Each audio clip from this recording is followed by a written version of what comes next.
noise. Hello, and welcome to this seminal and what we hope to be a long-running series of a D&D podcast. Yes, I know, we're so original. We are a group of adventurers loosely affiliated as the Golden Company, also known as Moon Dancers Traveling Fortunes, but we sold the cart, so it's fine. And I guess we should just go around the table, introduce our meat space selves, our character names. If we want, we can give a little bit of background about who we are, our background with D&D, and just kind of give a general idea of our character. My name's Jordan. I play Lumi, the Wood Elf Druid. Lumi Driftmar is her full name. She's a precious cinnamon roll ready to be taken advantage of.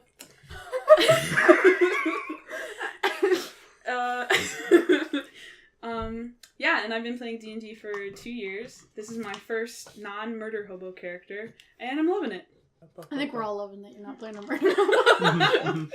Alright, my name is Haley. I play Dent, a warforged samurai fighter, because why not? My character is closely tied with the character you'll meet next. His family purchased my making, and I've been hanging out with him this whole time. This is, so far, like one of my favorite characters I've ever played. I'm Connor. I play Hagen Hamlin, a dwarven bard from the College of Swords. He's he's a stereotypical bard, I would say. He likes to play music, he likes to sing, he likes to drink, he likes to fight. He enjoys company, I guess would be the best way to do it. Jordan just gestured to a picture of a trash can, so I think she just called him trash. No, which I'm more than willing first to of all, agree with. that's a beer mug. What I was pointing to was what we talked about last session, the pillars of being a bard. Drinking, fucking, and making money. Yes, that came from your mouth. Yes, that is right. It did come from my mouth. I'm a forgetful person. And my background with D&D is I played it a very, very long time ago with a bunch of my older sister's friends. They all went on to college, living young lives. So I had nobody to play with. So this is first time back in a very, very long time. And I am Isaac Greenwich. I play Dag, the tiefling rogue. He is a swashbuckler, so he is not proficient in stealth at all, and that kind of works to his favor. My background is I got started back in my junior year of high school, thanks to my English teacher, Matthew Remo. I played 3.5 up until my junior year of college, and been a DM. I play a lot. Especially with my roommates, and this is my first rogue character, and I'm having a good time with him. And my name is Corey. I am the dungeon master of this here fine group of individuals. I started playing D&D in a 5th edition campaign over a summer about 3 years ago, which was arguably a train wreck depending on who you ask. Everyone that was in that campaign. I also started in that campaign. Quiet from the peanut gallery, please and thank you. No. From there, I moved on playing under one of my classmates in college in 3.5, which was a weird turn of events going from 5th to 3.5. But we were mostly all engineering and applied sciences, so we loved numbers. And then after that, ended up going into another campaign by the same DM under the 5th edition, and then did my own this past summer, which was arguably another train wreck, but I was a first-time DM. You live some, you learn some, and I'm hoping to take those lessons that I learned and make a fantastic story for the 4 individuals here, which so far has had its laughs, its cries, its memes, and everything in between. Corey, why don't you tell us a little bit about the world and that we're inhabiting? Gosh, so this world is one of my own device. I can't stand reading what other people write. That's a lie. But I figured if I'm going to run a place, I want it to be a place that I am intimately familiar with. And what better way to do that than coming up with everything yourself? To which I did to an enormous extent. This is the land of Bostange. It is a province on the continent of Bavaria. It is a massive, massive region of space. Someone did the calculations and likened it to about 1.5 times the size of Russia, both European and Asian Russia. So it's a big place, a lot of travel, but I think we've come to a pretty good system of dealing with travel to where it's not very tedious, unless they want it to be. But most of what they've done so far has been taking place in the Dunneth Commonwealth, which is kind of more a capitalistic, very liberal society. Kind of like a nice, safe starting space for a campaign to grow. Not too many dangers, yet not completely safe either. And they have started traveling from the northern end and are working their way south currently to the very southern tip of the Dunneth Commonwealth to meet with a merchant who has an expedition that he'd like them to take place in. So previously in this campaign, what you need to know is our characters all met up at the circus. I was a performer there. Hagen was looking for work, essentially. He was running off to join the circus. Dent was there because Dent is kind of like his best friend bodyguard. Yeah. Basically, yeah. And then Lumi showed up because she was looking for a lion tamer. We, unfortunately, were attacked by privateers. They were hired by the Aestus Empire in order to start trade. So we repelled them, but unfortunately, due to that attack, we basically became unemployed just because, the ship couldn't take us any further. So we were given a cart. We roamed the land. We fought off sort of like an undead, controlling other undead on a ship. We rescued a girl from spiders. We fought off a evil demon tree lord. We met Wes. We also met our fifth party member, in quotation marks, an NPC named Wes, who is, I think, Corey, you described him as a scholar, was his class? Yeah, it's a homebrew class that basically is, if you want to be smart but you don't want to be a wizard. So instead of relying on magic, you actually have a large amount of knowledge. So this kind of throws back to 3.5 where they had, you could, like the wizard was an expert in all things intelligence. Only 5th edition doesn't really cover that. So this one kind of puts it in there without being magical. So instead of relying on arcane powers, they just rely on the strength of their intellect to actually remember solutions, recall facts. Like the world's most adventurous librarian, Indiana Jones type. That's a good way to describe him. And so, very recently, the last thing that we did was we fought off a land shark or a bullet, and then we were hired by a trading company, as Corey said, and we're currently on what can essentially be described as a fantasy train. Like a maglev. A maglev to the City of Fortune. And that's more or less where we're going to pick up. Oh, because it might come into play with this close proximity. We also recently found out Wes is the animal trainer Lumi was looking for. And Maybe. Last session, one of our characters, the rogue, just decided to tell Wes about that, even though Lumi wasn't ready yet. So we're going to deal with that now on this train. Isaac hates will they, won't they relationship. It's not will they, won't they? And one final thing.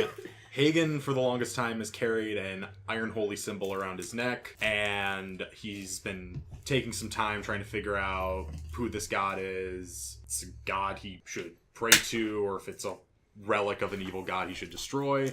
And right at the very end of our last campaign, time froze, and Hagen came face to face with one of the twin gods, Miesik, and was told that he's on the right track, basically, and that there are grand things to come. I feel like it's the best way to summarize it. Also, Lumi has a mark on her chest that's growing by day. That's a little worrisome. All these things might come into play when we're on a train together for like 6 a days, week. Yeah. Why we didn't start this earlier, we don't know. Oh yeah, we have a puppy. His name is most- Cobalt. He's my favorite. He's my buddy. Valuable group member. Yes. He sits in a papoose most of the time, which is a papoose, but he's a puppy, so it's a papoose. And Wes has a magical eagle named Friedrich. And Dag wears a crown all the time because he took it from Tree Lord. I think that's everything that will come into play. I believe If there's any odd details, I'm sure we'll update you someone on will a notice. subreddit that doesn't Here's exist. one. Will you pronounce the country that I'm from that starts with an A? To make it definitive, now it's on recording, Aestus. Damn it. We I've went been back- saying it wrong. Maybe that's how they pronounce it in the village I'm from. Stussy. This podcast is brought to you by Audible. Audible, fuck books. This podcast is also sponsored by Casper Mattress, because your old mattress is a hunk of junk. I wish I was sponsored by someone. Alright, so I think that counts as a pretty good recap for you guys from last we left off. You fought a land shark. Land shark kicked Wes's ass. Y'all kicked its ass, except for Lumi. And then after the pre-prescribed ass kickings, you return back to Dane, who then was like, "Oh, good job, fantastic work." That's not his voice, but, for recap purposes. And then giving you a spot on the expedition, granted you all passage upon the new Unity project, or Project Unity, the rail system that leads from the northern portion all the way down to the southern portion of the Dunneth Commonwealth, which you all then promptly boarded after a night of merriment. And then, after the visitations by Ancient God, everyone went to bed. And that was kind of how that wrapped up. Mm-hmm. So, you all are in your cabin, in this passenger car. And Dent never sleeps, so obviously he's the first one awake. I just sit in the corner and look out I get to watch an interesting thing out a window this time. Instead of a stagnant woods, it's a fast-moving landscape. And so roughly somewhere probably around the equivalent of 3 or 4 in the morning, you can kind of see what looks like a rain coming down for outside the train window, intermingling with the lightning caused by the stones that it levitates over. And that continues off until basically everyone else wakes up. You all wake up, assuming if you want to wake up, the normal times that you have done throughout the campaign, with Lumi probably being awake around the time the rain starts, since you are in fact an elf and meditate only 4 hours. And the other 2 normal sleepers and Wes wake up around, again, the 8-9 o'clock mark, with a soft rain pattern against the windows of the train. I'm gonna wake up. It wasn't bad. How did everyone sleep? Pretty good. I didn't. Wait. Have you not been sleeping this whole time? I don't sleep. You don't sleep? No. I'm always awake. That's tremendously creepy to me for some odd reason. How have I not... That's right. So were you the one that was sneaking around the camp, 2 weeks ago? Yes. You're very bad at it. Yes. It's okay. I'm also really bad at it. Oh, real quick as a note. We have a cat in this apartment, so most likely you will hear cat sounds. Mm-hmm. And a get her off of there as she tries to knock over our TV. Mm-hmm. Some of that will probably be taken out in post, but some might not. So yeah, cat foley is real. I'm going to turn to Wes and say, so your hawk, Friedrich? Yes, what about him? He's not a real hawk, obviously. Sort of. Well, yes. I mean, you didn't capture and train a hawk, is what I'm saying. Not exactly, no. Can you show me how you did that? Kind of take me through it step by step. I suppose I can see if I have any of the materials left over, enough to cast the spell again. Like a space a little bit bigger than this, we can see if they have any kind of dining car or gathering car. It's kind of cramped in this cabin. Mm-hmm. Yeah, that's what I was thinking. But yeah, breakfast first, spells later. Agreed. And Wes sits up and kind of starts looking through some of his bags and material, pulling out his ritual book, as well as the non-expended components that go along with the spell, and then looking for some of the more usable ones that kind of get burned. I think there's incense and other herbs and whatnot that get used up each time as he starts to pull out bags of those. Well, you all eat. I'm going to go drink. Already? Yes, already. Is there even a drinking car on this train? I hope so. If not, it's going to be a very long journey. Well, you know they say beer is safer than water. Yeah, I guess that's true. It depends, really. All right, so... Actually, Wes, that mole I had on my chest, it's growing. I think maybe it's time to look at it again. Are you certain that it is in fact growing and not just your imagination? Well, the last time I showed it to you, it was like a normal mole. But now, I open my shirt tastefully and show the huge star on my chest. Yeah, and so at this point, Lumi, it's gotten about a centimeter-ish or so on each of the individual kind of black wrapping tendrils that comes out of it.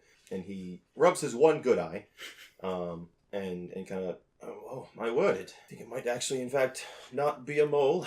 I will look at it again after breakfast. And he then goes and grabs a couple other books that he hadn't previously grabbed. And you can kind of catch a glimpse at some of the names that are a little bit more medical-related, smaller tomes. So is there a bar on the train?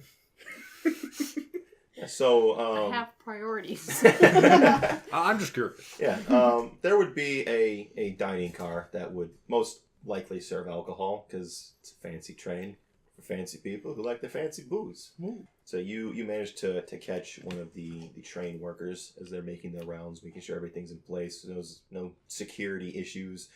Everyone's comfortable and happy. And they direct you that ahead, 6 cars is a dining car. And it's a little bit bigger than the cabin cars in length. And there's one every so often throughout the train, just to accommodate folks, as between the cities, it does take around a day and a half. So unless you've packed your own field rations and want to eat field rations on the train, most often they provide a dining service for these folks. I follow Hagen.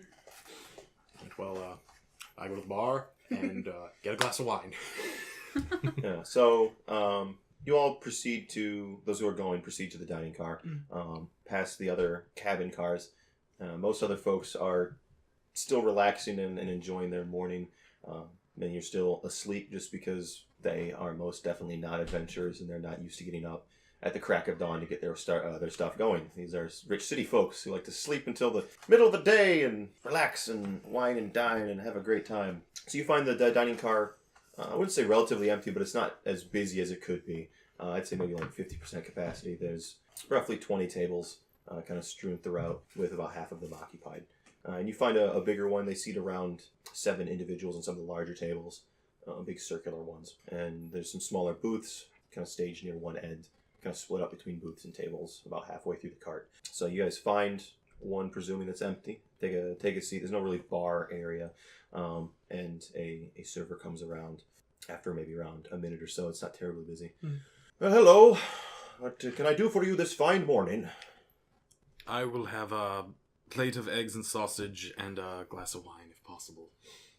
Of course. And he turns. Who else is there? I know Lumi is there. Wes is there. Dag is there. I'm assuming. I'd be there too. Just following around. Yeah. Eggs, please. Tea and eggs. Oh, I don't eat. Sorry.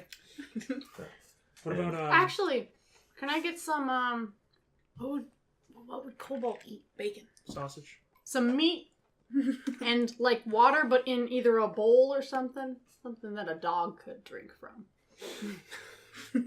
He seems a little bit unswayed by your request, as Good. it's not the strangest thing he's probably seen in this cart. Rich people tend to be exotic. And you are, in fact, a giant metal person. And Wes turns, and I'll have a nice cup of tea and some milk with that, please. Very well.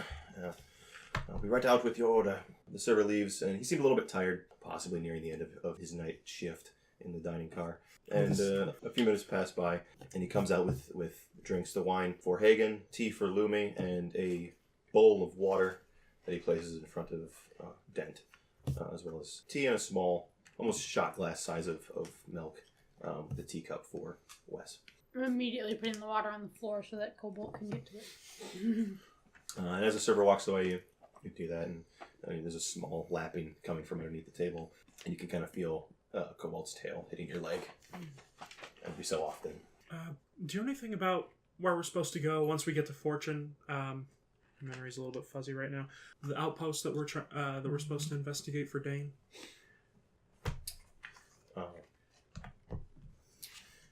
Wes sits there, mixing his tea for a second, takes a drink, and you can kind of see a look of contemplation across his face as he tries to recall where in the city that might be.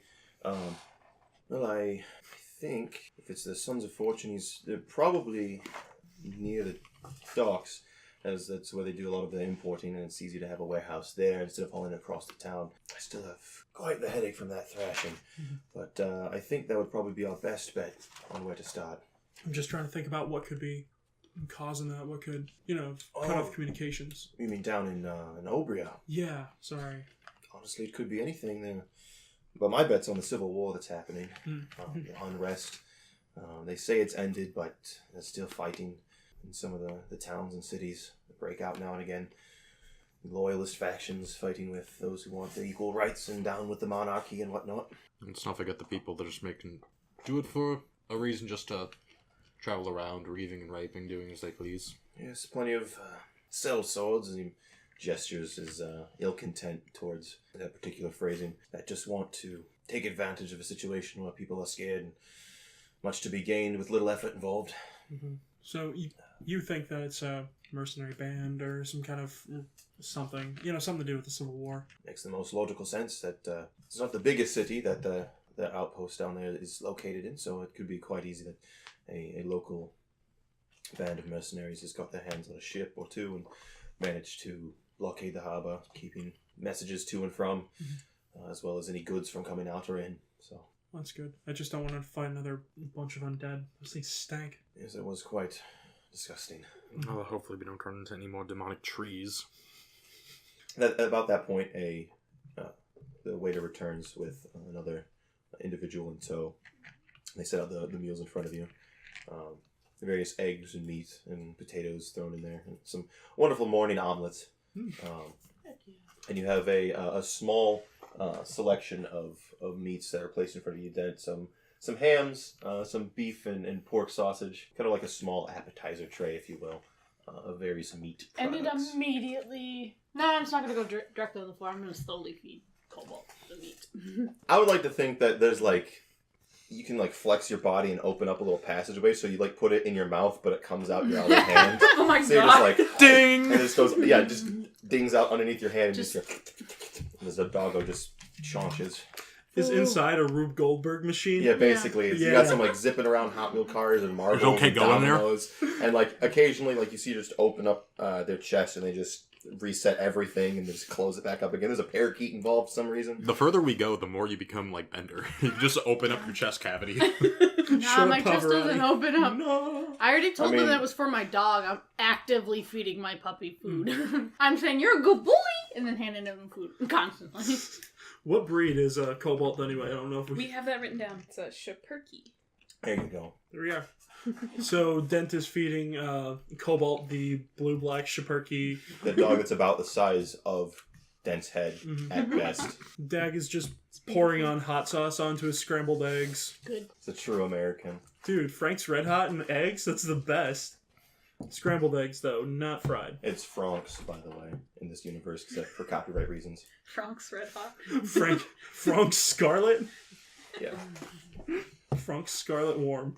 Scarlet temperature. Anyway, so over a mouthful of eggs, he's like, alright, so, about that spell. Oh, yes. And he at this point, has finished his tea as he lazily drank through it. Catches the server and asks for another as he pulls out some of his various spell ingredients. You see a small bowl, and again, the same pouch. It almost looks like, giving you guys an image, a bag of potpourri, basically, of various different pieces of good-smelling things. And he starts to go into detail about how he is able to go through it and cast Find Familiar. Kind of being thorough, but not overly explanatory. Right. So making sure he gets all the details without going in super aggressively on how important they are. Mm-hmm. Like how you wish every teacher was, but no one ever is. He tells you what you need to know without the fluff. All right. And he goes through kind of a mock version, putting the ingredients in there with the different kind of chalk inscription around the bowl itself, as well as the different hand motions really you have to go through while you're mixing the different stuff before finally essentially throwing an unlit match into the bowl, kind of signifying that Shazam, if you do it right, you should have the creature of your mental image summoned and bound to your person. I would do it again in actuality, but then I would have to make Friedrich into something like a seahorse or a spider. And I'm not quite interested in having him not as a hawk right now, because I don't know if I'll be able to get him back into a hawk before we're off this train. Right. Of course. But if you would like to run through a couple mock tries, I will quietly observe and then let you know what you might want to do differently. And then we can try it for real if you would like. Yeah, I would love that. So yeah, Arcana checks, or should I just give me a general Arcana, just to see a rough time frame. Ha, that's gonna be a 6. Yeah, so everyone at this point has already probably left to go do the rest of their morning stuff. Yeah. Oh, no, I'm still drinking.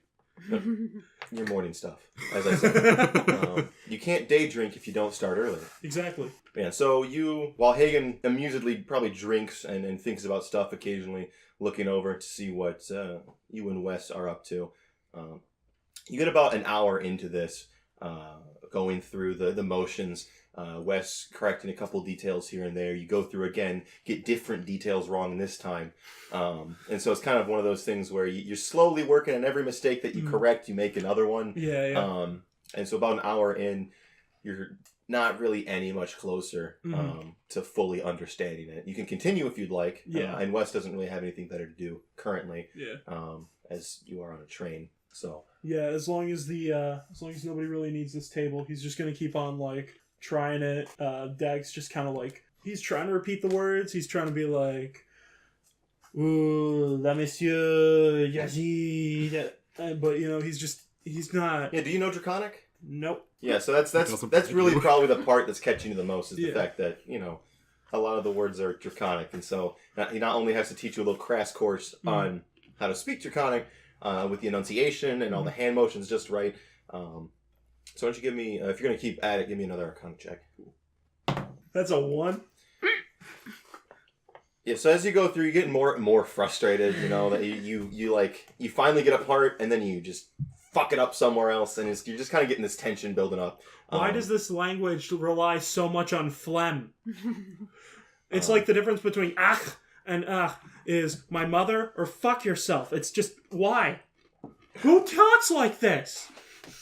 Well, if you know Draconic is a great language. Well, then No, we all... I don't know the spell. And I can teach you Draconic if you'd like. I would love that. Alright, let us begin. So that's what we're doing. Hayden's drunkenly Right, teaching me Draconic. It's my second glass of wine. And I'm a dwarf. And a bard. He said that it was like an hour in. You're on like your 6th, my dude. You're on a I'm not drinking to get drunk. I'm just drinking for the taste. No, I'm drinking to cope with the massive revelation Hagen had the night before. Just trying to figure out how to properly address it. So at that, Wes is going to excuse himself from the table while you guys do your drunken Mavis Beacon. Rosetta Stone. There we go, that's better. Drunketta Stone. Drunketta Stone. And head back to the cabin, 6 cars backwards. I think I probably flagged down the waiter and asked if there was like a healer employed by the train, or like a... Yeah, there's probably someone, a medical individual available, because the last thing you want is someone to die on your train. Right. I don't know, it worked out pretty well for Agatha Christie. Right. Not here. Not now. I'd like to go find them. Okay. So you ask a train service member if there's a healer of some sort, and they kind of indicate that they can have one come to your cabin if you would like. It's a convenience thing. That'd be great. I tip him a copper. He is appreciative. I don't know if that's enough, but... I mean, it's a fair amount for just answering a question. Yeah. It's a train full of rich people. Yeah, so... I'm trying to blend in. Money! And just flicks a gold bar. Oh, fuck my face! Go up to the bellhop and just start throwing pennies at him. Yeah, I'm too wealthy to worry about resurrections. Here's a diamond. And that's how we get Scrooge McDuck in this world. Heck yeah. Dent is looking for a place to take my puppy so we can use the bathroom. Because we're not outside anymore. I'm gonna just hold it and stick it out the window. I'll let Michael No! We're going like 50 miles an hour. Yes, but you're a warforged. Therefore, you have It's a puppy! You have to have some sort of more grip without hurting the dog. It would still have 50-mile-an-hour winds coming at its face. Dent, no, come Dog, you shield it with your hands. Oh, there goes the puppy. Waiter! Is there a place for pets to use the bathroom? Oh, there's a stable car up Perfect. near the rear of the train. If you would like to head in that direction, you can probably know it when you see it. Yeah, I'll probably smell it long before I see it. I will, thank you so much, sir. And I pick up my Widow Cobalt, and we go head off to do that. And then after that, I'm just going to go back to our cart and either try to find one of those books that I bought a long time ago, or just play with Cobalt until people show up in the cart. Okay. So, Louis, you return back to your cabin on this train car. And it takes maybe 10-ish minutes or so before you hear a on the cabin door. I open it. And you see a fairly cleanly dressed. A very nice uniform that you see a lot of the staff are wearing. In particular, there's a little prayer insignia on the collar, and you see a holy symbol of some descript around the neck of this individual. They are another wood elf, so roughly the same height. Well, hello. I hear that you are in need of a healer of some kind. What is besetting you upon this fine journey? Yeah, come in. And I step aside, and I try and get the door shut before I start undressing. I'm not gonna say it. I'm gonna show it first. Well, no, I don't. So this mark appeared on my chest a few days ago, and it's getting bigger every day. So I don't think it's a normal mole, but also maybe it's just a disease I've never heard of. So I was wondering if you could take a look at it. Well, it should be easy enough. At this point, are you or are you not clothed? Still clothed. Okay. He pulls a kind of dividing curtain that kind of sections off this rectangular-ish cabin into 3 sections. So it kind of comes along a line that kind of separates 2 or 3 of the bunks from the other half. Obviously, the door is closed. And he does this. Well, where is this mark? Take off my shirt, but I'm wearing underclothes, so you can see it. Yeah, and so it's hard to tell if it has grown any more since this morning, but you get the feeling it might have. But at this point, like, who the hell knows? And so... Oh, I'm sorry. What's your name, too? My name's Lumi. My name is Aricus. Nice to meet you. Airikus. And he's basically starts to move his hands and says, "Oh, may I?" Mm-hmm. And he feels around the center of it and the tendrils that come off. At this point, it's no more than, say, a dollar coin size, kind of spread out. But you can see that near the base of the tendrils, where it used to be the dot, it's starting to have almost hair-fine additional tendrils, and I wouldn't say spines, but little lines coming off of it now, almost like you'd see like the base of a snowflake. And as he touches and feels it, that you... I hate to say this. Should I roll for chemistry? If you want. Like, no. as much as a medical profession. 16. 16. Oh no. You're a lot more cool at this point, and a lot more casual. Good. You're really good. And less about your like top. tearing your shirt off and like, help me! It's gonna be one of those podcasts, huh, Isaac? No! You know what? I'm okay with it. I haven't cursed once since we started recording. I'm disappointed in you. You're a dwarf who's drinking, for crying out loud. But as he kind of pushes and feels around on this black star almost, it's still soft tissue. It's still pliable and it still moves like skin would. It's just that there is on the surface almost this dark, almost pitch black mark that's starting to slowly work its way out from that initial point above your heart. And he's gonna roll for see if he has any idea what this is. And then 2 checks, one for the different knowledges. Yeah, so he looks over it quizzically for a moment after examining it, and you can see a look of contemplation on his face. Well, I can certainly tell you it is not of any normal disease. It is not an affliction of the flesh, but this may overstep my bounds in some of my prior cases. I do work with individuals who are very prone to extravagant means of entertainment on this train, and I've seen something similar to this in the past. This is more of an affliction of the soul, of your life force that has been tainted in some fashion. It shouldn't do any physical harm, but there's no removing it either. At least not as far as myself or anyone else could determine. The exact cause is not the same for individuals. You would probably have a better idea of where it could have come from than I could without going through the entirety of the history of your life. Yeah, I have an idea. I did recently make a deal with a bone devil. Yes, tell the random doctor this is a strange fact. Oh, we can tell the doctor, but we can't tell Wes. Wes doesn't know? No, Wes doesn't know. Not yet, no. You guys told me not to tell him. Well, I trust this doctor guy, plus I want to get better. And maybe if I tell him how it happened, I don't know.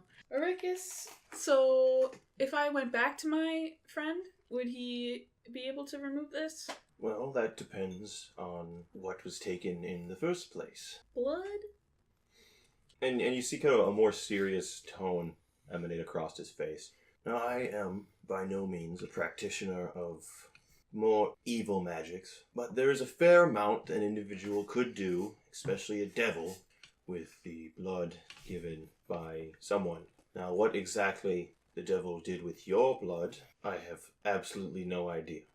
That's It okay. would be impossible to tell without outright getting the information from the creature who did it. Yeah, okay. I can work on that on my own, but do you know what the side effects are? Like, is this anything I need to be super worried about? Again, it changes per individual, so it depends on what they took from you and how that might affect you as an individual. Physically, it appears that nothing is happening.